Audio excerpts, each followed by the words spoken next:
ኦኬ ንጹሃኑ የተገደሉት በድሮን ከሆነ በማን ድሮን? ኦኬ እነሱም አሁን ድሮን አለን ብለዋል። እነሱም ቦምብ ሲጥሉ እያሳዩ ነው። ስለዚህ ራሳቸው ያደረሱትን ጥፋት ቢሆንስ መንግስት ላይ ያላከኩ ያሉት አሁን ሰርቷል ፋኖ ሰርቷል ብለን የምንልበት ደረጃ አይደለም በፍጹም። ካለ ያውጡ ያው እንትኗ ትንሽ ፉከራ ስለምትሆን የሚተኩስ ድሮን አይደለም ማለት ነው። የሆነ ነገር ተሸክሞ ሄዷል ከዛ ይለቃል። ያ እንዳልኩት ኤክስ ዋይ ኮኦርዲኔሽን የለውም። ታርጌት አታደርግም።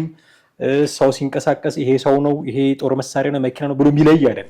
መንግስት እኮ በነገራችን ላይ ይሄንን ድሮን ሲያስመጣ ከህወሓት ጋር ለነበረው ጦርነት ነው አብላጫው የመጣው እንጂ ከኦላ ጋርና ከፋኖ ጋር ለሚሆነው አይደለም። እነሱስ ድሮን ዳመና አይመለከተው ወይ የሚል ተመሳሳይ ጥያቄ ታነሳለህ። ግን በጥራት ደረጃ እንኳን ብናየው የመንግስት ነው የእነሱ ድሮን ነው?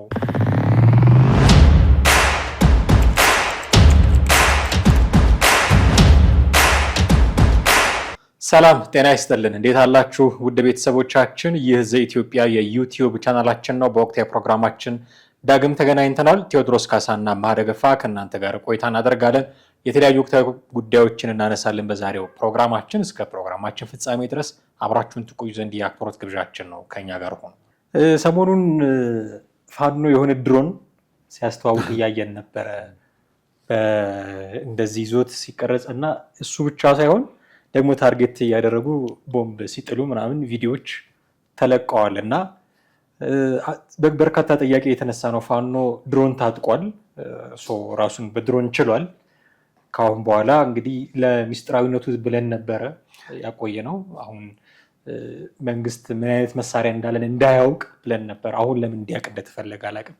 ያኔ እንዳያውቅ ከተፈለገ አሁን ለምን ማወቅ አለበት የሚል ጥያቄ አብሮ ይነሳል እና ተከታትለው ከሆነ ያሳዩትን ቪዲዮ ለህዝብ እንዲደርስ ያደረጉትን ቪዲዮ ተከታትለው ከሆነ አላውቅም፣ ግን ምን ተሰማህ ድሮኑን ሲያሳዩ እና ቦምብም ሲጥሉ ሲታይ ነበረ እና ምንድን ነው ኦብዘርቭ ያደረግከው እዛ ላይ?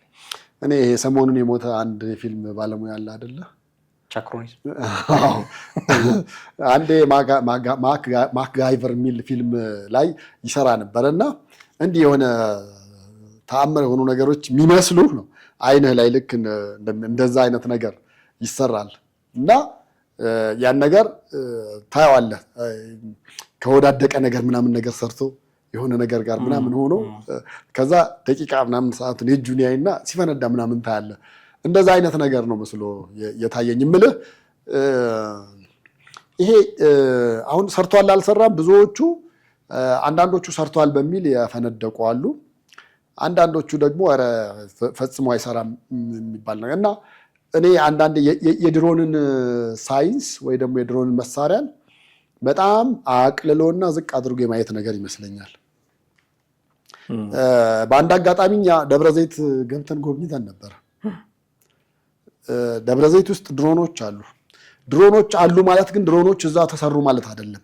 ድሮኖች ከውጭ ማቴሪያላቸው መጥቶ ተገጣጠሙ ማለት ነው። ሊገጣጠም ይችላል። ከዛ በዘለለ ግን እዚህ ብረታ ብረት ቆርጠህ ገጣጥመህ እናንተን አድርገህ የለም። አንደኛው እንደውም ሳየው ትንሽ እያሳቀኝ ነበረ። ማለት የዙ 23 የሚመስል መሳሪያ የታጠቀ እዛው ድሮኑ ላይ ምናምን ማለት ነው። ይሄ አሁን ቴክኖሎጂ ወደ ድሮን መጥቷል ስለተባለ ድሮን ሰርቻለሁ አይባልም። አሁን እንግዲህ ኢራንንም የሌሎቹንም ዓለም ላይ ያለውን ዘመናዊ የጦር መሳሪያዎች እንቅስቃሴዎች እያየን ነው። በዛ ረገድ እንኳን አሁን እኛ ኢትዮጵያ ውስጥ እንኳን አለ የተባለው አየር ኃይል ግቢ ውስጥ እንኳን ያለው ከቱርክ የመጡ አሉ በተወሰነ መንገድ። አሁን እነሱ የመጡትንም የተገጣጠሙትን ምናምን ነገር ስታያቸው እዚህ ጋር የተሰራው የሰፈር ውስጥ የሆነ ነገር እንትን አድርገን እንዲህ በኮባ ምናምን ነገር እና ድምፁን እናሰማለን። ከላዩ ላይ ስንጥሬዳ ጠላት ብለን ያልነው ሰው ሲወጋ ሲመታ ምናምን ምናይና እግረ መንገዱን አብሮ አመድ ስለምንጨምርበት እሱም ይቦናል እና አሁን ያንን በግሪን ስክሪን ምናምን ብትቀርጸው አሪፍ እንትን ይሆናል እና የእነሱም እንደዛ ያለ ነው ይመስለኝ። እንደዛ ያለ እንጂ ሰራ አልሰራ እኮ በቃ ሌላ ኃይለኛ ውዝግብ ነበርና እነኚህ ሰዎች እውነት እንደው የእውነት ኢትዮጵያ ውስጥ በዛ ደረጃ አሁን እዛ መንደር ውስጥ ሆነ ተደብቀ መጡ አልመጡ እያልክ በዛ ደረጃ ተሸሽገህ ብረታ ብረቶቹን ገጣጥመህ ድሮን መስራት ከቻልክ በጣም ትልቅ ተስፋ አለን ብለህ ነው ልትል የምትችለው። ከዛ በዘለለ ግን እኔ ሰርተዋል አይደለም ይሄ ጀስት መንደር ውስጥ ምናምን እንትን የምታደርገው ማለት ነው። እንትኑንም ቦምቡንም መሸከም አቅቶት ራሱ ሲሄድ ነው የምታየውና የሆነ ኪሎ ሜትር ርቀት ሳይሄድ አንደኛ ኢላማውን ሊያገኝ አይችልም። እንደዚህ አይነት ነገር ሲሆን ያልሆነ ቦታ ነው እንትን የሚለው ኢቭን የራስህ ኃይል ያለበት ላይም የመፈንዳት እድል ይኖረዋል። ከዛ በዘለለ ግን ድሮኑ ራሱ አሁን ይህች ከላይ የምትሽከረከረዋ መሸከም አቅቷት ነበር። ይሄ የዞ 23ን ቀለሃ ጥይት አጉርሰውት በሱ ይዞ እየሄደ ነበርና እንደዛ በዛ ልክ ብዙ ችግሮች ያሉበት ነውና እኔ ወታደራዊ ሳይንስ የሚያውቁትም የበለጠ ያውቁታል ብዬ አስባለሁኝ። ሌላውም ሰው በቀላሉ ይሸወዳል ብዬ ማየት አልችልም። ይሄን አሁን አውሮፕላን ሰራ የተባለ ልጅ ነበር አይተናል አይደል? አውሮፕላን፣ ሄሊኮፕተር ምናምን ሌሎች ነገሮች ምናምን እነዛ ራሱ እንኳን እኮ በስንት ነገር ተደግፈው ነው ገና ለውጤት ይበቁት። ማሳያ ናቸው፣ ገና ማሳያ ናቸው። አንዳንድ የፋብሪካዎች ሃይስኩል ዩኒቨርሲቲዎች አካባቢ ከመግባታቸው በፊት ተማሪዎች ሲማሩ የምትሰጥ እንትናለች። ይሄ እንደ ምንድን ነው እነሱ የሚሉት አለው። ተማሪዎች በግሩፕ ሆነ ሰርተህ ታመጣለህ። ለምሳሌ ለሆስፒታል አምቡላንስ ሳይመጣ ሰዎችን ሀውቱ ሀልፕ እንዴት አድርገን መርዳት እንችላለን፣ እሱን ነገር ትሰራለህ። ተሽከርካሪ መኪናዎች በሌሉበት አካባቢ ደግሞ ሰዎች እንዴት አድርገው ማለፍ ይችላሉ። እነዚህን ይሄ መፍትሄ ሰጭ የሆኑ ነገሮችን ማለት ነው። በዛ አይነት ደረጃ የተሰራ ነው እንጂ አሁን ሰርቷል ፋኖ ሰርቷል ብለን የምንልበት ደረጃ አይደለም በፍጹም። ካለ ያውጡ።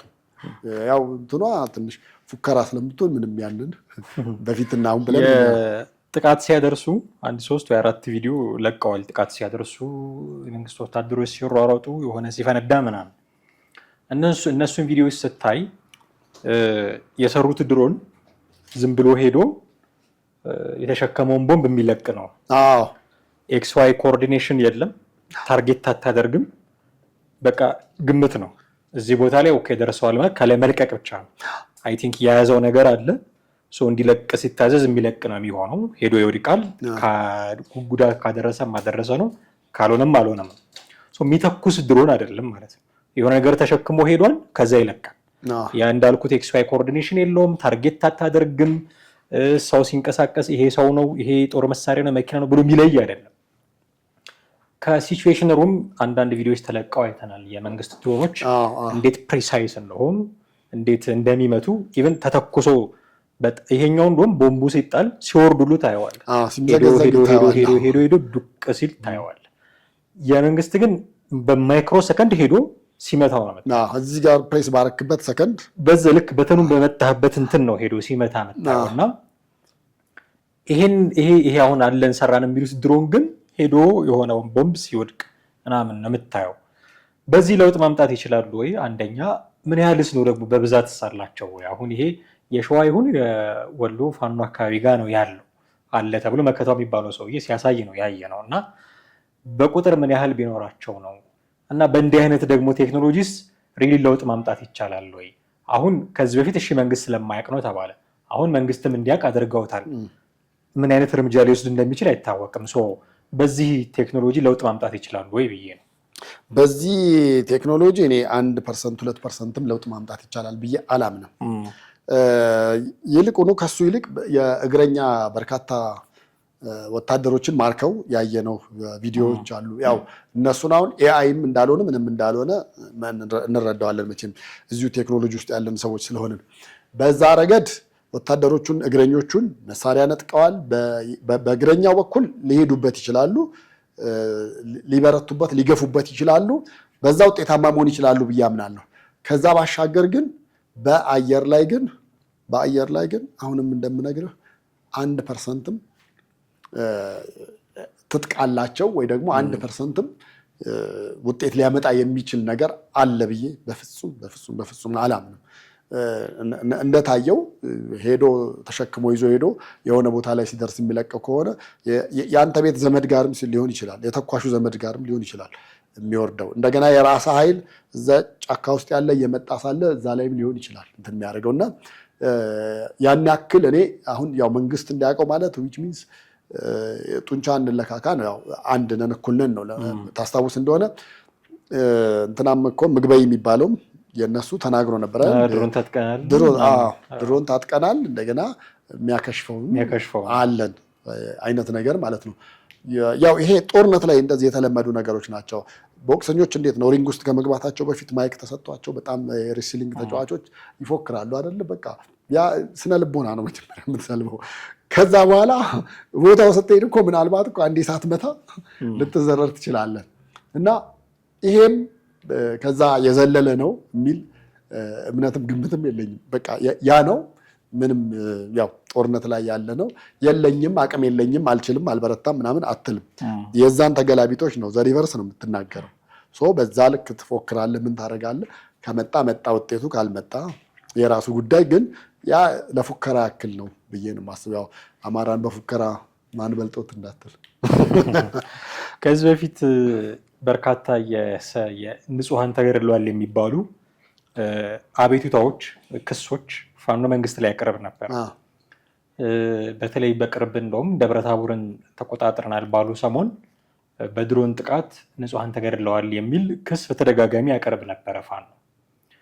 አሁን ግን ይህን ጥያቄ ዞር ብለን እንድናይ የሚያስገድደን ነገር ነው የሚሆነው ብዬ አስባለሁ። ድሮን አለን የሚለው ነገር ኦኬ፣ ንጹሐኑ የተገደሉት በድሮን ከሆነ በማን ድሮን? ኦኬ፣ እነሱም አሁን ድሮን አለን ብለዋል። እነሱም ቦምብ ሲጥሉ እያሳዩ ነው።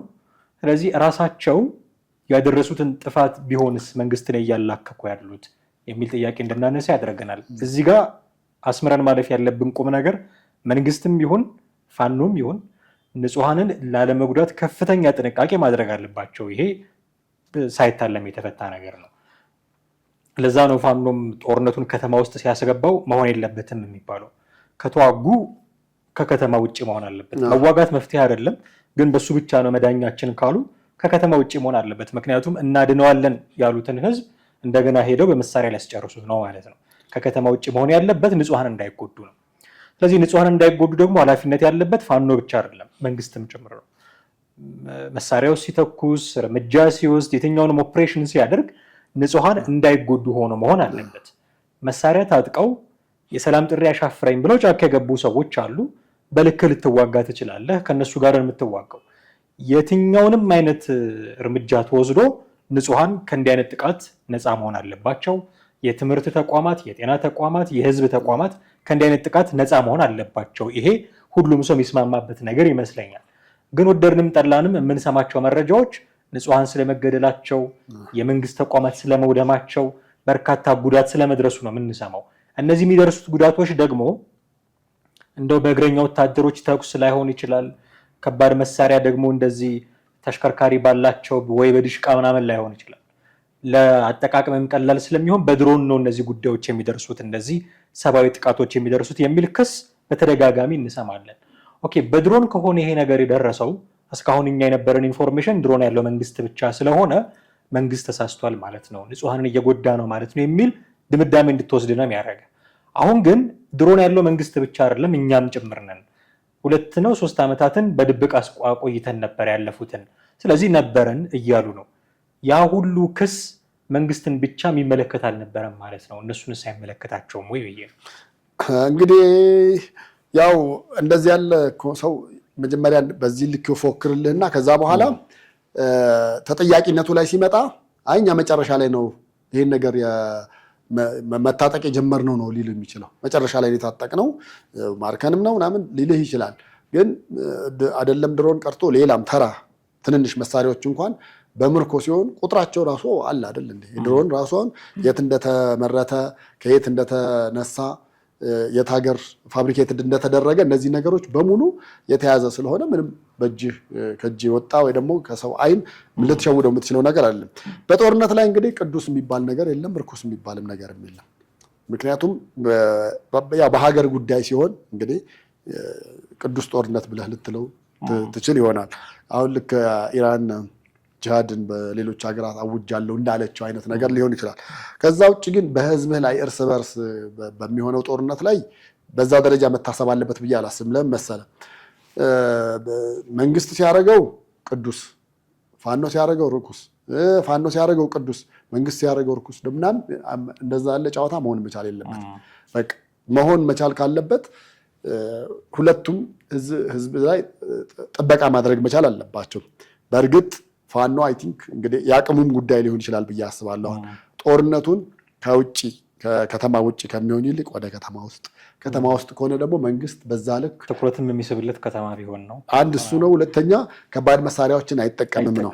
ለህዝቡ ሲባል የአውሮፕላኖችን፣ ጀቶችን፣ ሄሊኮፕተሮችን እና ድሮኖችን ከተማ ውስጥ ከሆነ የከተማ ውጊያ የሽምቅ ውጊያ ነው ብዙ ጊዜ በዛ ረገድ በዛ መንገድ የመሄድ እሳቤ ነው። አለዛ ይዋጣልን ተብሎ እኮ ይሄ እንደ የበፊት ጦርነቶች ሜዳ ላይ ነው መስክ ላይ ነው በቃ የሚጀመረው። እንደዛ አይነት ጦርነት ከሆነ እዛው ሊለይ ይችላል። ለዛ አይደል እንደ ህወሓት ራሱ እኮ አሁን መጀመሪያ ስትራቴጂ የተጠቀመው ምንድን ነው? ከከተማ በተአምር አልወጣም። በቃ ከተማ ውስጥ ሆኖ ነው ውጊያ፣ ከተማ ውስጥ ሆኖ ነው።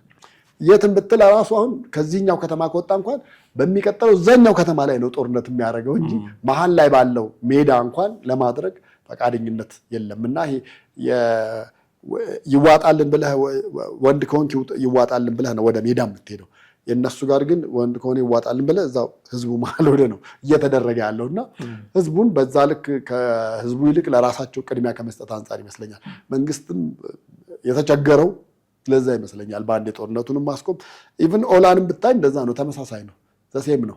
ጫካ ውስጥ ይገባል፣ ይደበቃል። ከዛ በኋላ ከተማ ውስጥ ነው የሚሄደው። ከተማ ውስጥ ጫካ ውስጥ፣ ከተማ ውስጥ ጫካ ውስጥ፣ በዚህ አይነት መንገድ ነው የሚሄደውና ጦርነቱ ይህን ያህልም የተራዘመው በቶሎ መቋጫ ማግኘት ያልቻለው በዚህ ምክንያት ነው ብዬ ነው የማስበውና የተሻለ አማራጮች ደግሞ መውሰድም ጥሩ ነው ብዬ ነው እንጂ እንዳልከው ነው ህዝብ አስቀምጣ ጥሩ አይደለም።